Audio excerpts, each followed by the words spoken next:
शब्द ये सिर्फ डिक्शनरी में लिखे मतलब नहीं होते। सोचिए, ये एक मकड़ी के जाले की तरह हैं जो हमारे विचारों, हमारी कहानियों और हमारी पूरी दुनिया को एक दूसरे से जोड़ते हैं। तो आइए आज इस जाले के कुछ धागों को सुलझाते हैं और देखते हैं कि ये हमारी समझ को कैसे बनाते हैं।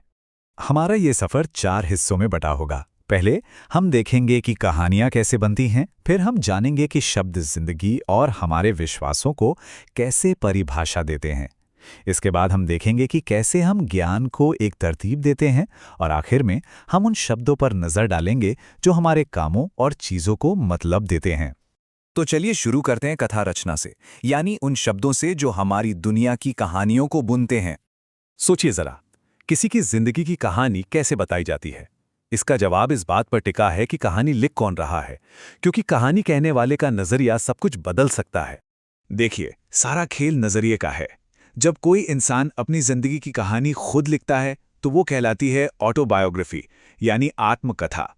लेकिन जब वही कहानी कोई दूसरा इंसान लिखे तो वो बन जाती है बायोग्राफी, यानी जीवनी। लेखक के बदलते ही कहानी का सच और उसका एहसास दोनों बदल जाते हैं। हर अच्छी कहानी का एक ढांचा होता है ना? सबसे पहले आता है प्रोलॉग, यानी प्रस्तावना, जो कहानी के लिए माहौल तैयार करती है। फिर आती है मुख्य कहानी, जो हमें अपने साथ बहा ले जाती है। और आखिर में होता है एपिलॉग, यानी उपसंहार, जो हमें बताता है कि कहानी खत्म होने के बाद क्या हुआ। शुरुआत, बीच और अंत का एक परफेक्ट फॉर्मूला। कुछ कहानियां होती हैं जो हमें सीधे सीधे कुछ सिखाना चाहती हैं। फेबल या नीति कथा ऐसी ही एक छोटी कहानी होती है, जैसे कछुए और खरगोश की कहानी। इसका मकसद सिर्फ एक होता है, एक नैतिक सीख देना। लेकिन दूसरी तरफ होती है एलेगोरी या रूपक कथा, जो अपनी सीख को छिपा कर रखती है। जहां नीति कथा का संदेश बिल्कुल साफ होता है, वहीं रूपक कथा में कहानी की सतह के नीचे एक गहरा सांकेतिक मतलब होता है, जिसे हमें खुद खोजना पड़ता है। पर सोचिए, क्या हो अगर हमें पता ही ना हो कि कहानी लिखी किसने है। जब लेखक का नाम एक राज हो तो उसे हम कहते हैं अनोनिमस, यानी अज्ञात।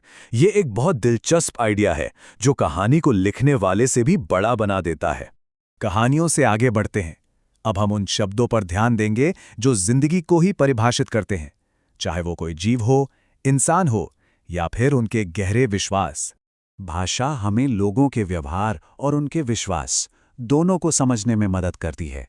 जैसे बेलिजरेंट शब्द एक ऐसे इंसान के लिए है जो हमेशा लड़ने के लिए तैयार रहता है। वहीं ब्लास्फमी किसी इंसान के बारे में नहीं, बल्कि एक ऐसे काम के बारे में है जहां भगवान या धर्म के बारे में कुछ अपमानजनक कहा जाए। अब जरा प्रकृति की दुनिया में चलते हैं। एक्वारिक यानी जलीय जीव वो होते हैं जो अपनी पूरी जिंदगी पानी में ही गुजारते हैं। लेकिन एम्फिबियन या उभयचर वो कमाल के जीव हैं जो 2 दुनियाओं में रहते हैं। उनके पास जमीन और पानी दोनों में जीने की काबिलियत होती है। और तब क्या, जब कोई चीज किसी भी नियम में फिट न बैठे, उसे हम कहते हैं अनोमली या असंगति। ये कुछ भी हो सकता है साइंस में, समाज में, जो आम पैटर्न से अलग हो और हमें सोचने पर मजबूर कर दे। अब हम आते हैं एक बहुत ही दिलचस्प हिस्से पर, व्यवस्था की खोज। इस सेक्शन में हम जानेंगे कि भाषा सिर्फ चीज़ों के नाम ही नहीं रखती, बल्कि हमारे ज्ञान को एक ढांचा भी देती है, ताकि हम इस दुनिया को बेहतर तरीके से समझ सकें। चीज़ों को समझने का सबसे आसान तरीका क्या है? उन्हें एक क्रम में लगाना। क्रोनोलॉजी का मतलब यही है, घटनाओं को उनके होने के समय के हिसाब से लगाना। पहले घटना ए हुई, फिर बी और फिर सी। सिंपल। ज्ञान को व्यवस्थित करने के लिए किताबें हमारे सबसे पुराने साथी हैं, पर सब किताबें एक जैसी नहीं होती। एक एल्मेनैक यानी पंचांग का फोकस सिर्फ 1 साल पर होता है। वहीं एक एनसाइक्लोपीडिया यानी विश्वकोश का दायरा बहुत बड़ा होता है, जो हमें अनगिनत विषयों की जानकारी देता है। किसी भी बड़ी बिल्डिंग की एक नींव होती है ना? ज्ञान की दुनिया में उस नींव को एक्सियम या स्वयं सिद्ध कहते हैं। ये एक ऐसी बुनियादी सच्चाई है जिसे हम बिना किसी सबूत के मान लेते हैं, ताकि हम उसके ऊपर ज्ञान की पूरी इमारत खड़ी कर सकें। इस बात की गहराई को समझिए। एक ऐसा कथन जिसे बिना प्रमाण के सत्य मान लिया जाए, गणित हो या फिलॉसफी, हमारी समझ की बड़ी बड़ी इमारतें ऐसी ही नींव पर खड़ी हैं।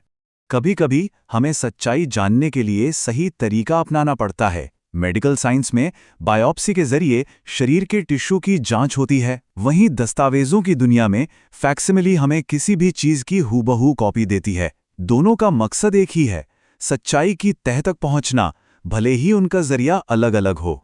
और अब हम आ गए हैं अपने सफर के आखिरी पड़ाव पर, क्रिया और वस्तुएं।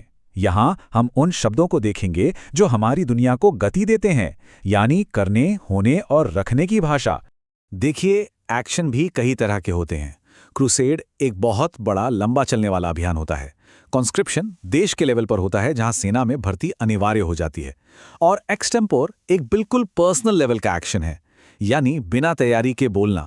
कभी कभी एक्शन बाहर नहीं, हमारे अंदर होता है। ड्रॉन होने का मतलब है किसी इंसान, किसी चीज या किसी आइडिया की तरफ एक अनजाना खिंचाव महसूस करना, जैसे कोई चुंबक हमें अपनी ओर खींच रहा हो। शब्दों की बारीकियों पर ध्यान देना बहुत जरूरी होता है।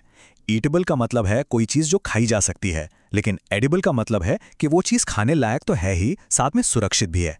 ये सुरक्षा वाला फर्क बहुत जरूरी है ना? कुछ शब्द हमें याद दिलाते हैं कि दुनिया में सब कुछ हमेशा के लिए नहीं होता। एफेमरल का मतलब है क्षणिक, यानी कुछ ऐसा जो बहुत कम समय के लिए रहता है, जैसे सुबह की ओस, एक खूबसूरत पल या फिर एक तितली की जिंदगी। तो हमने देखा कि शब्द कैसे कहानियां गढ़ते हैं, चीजों को परिभाषा देते हैं और हमारे ज्ञान को एक शक्ल देते हैं। लेकिन यह सफर हमें एक आखिरी सवाल पर लाकर छोड़ता है, असली ताकत किसमें है?